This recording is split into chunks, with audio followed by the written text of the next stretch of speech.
台湾头一间喜乐疗养所上山疗养所，虽然早就拆掉啊，不过进前医护人员甲所长所住的宿舍还佫保留落来，而且登录做台北市的历史建筑。即马市政府开放予民间去经营艺文空间，希望会当予老建筑活化再利用。 看起来清雅的日本时代建筑，嘛是台北市历史建筑的上山疗养所的宿舍。即阵结合民间业者营运，加做展览、文化课程等等的场所，互老厝有新用途。那因为它原来是这个医护人员的宿舍，所以它对医护人来说，它就是一个家，好，就是一个能够放松、可以轻松疗愈的一个空间。所以我们就秉持着这样的一个精神呢，来持续把这里定位为一个艺文疗愈的一个空间。文化局表示，这过去是上山疗养所的医护人员的宿舍。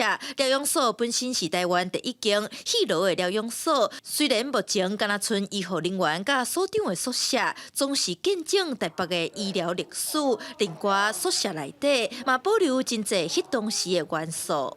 也就是说，这种日式房子，它的墙壁叫做编竹夹泥墙这样的一个工法，他们也把它保留下来。那另外像这个刚刚说的防沙的，我们它有一个消防的沙坑，好，这是一个很有趣的。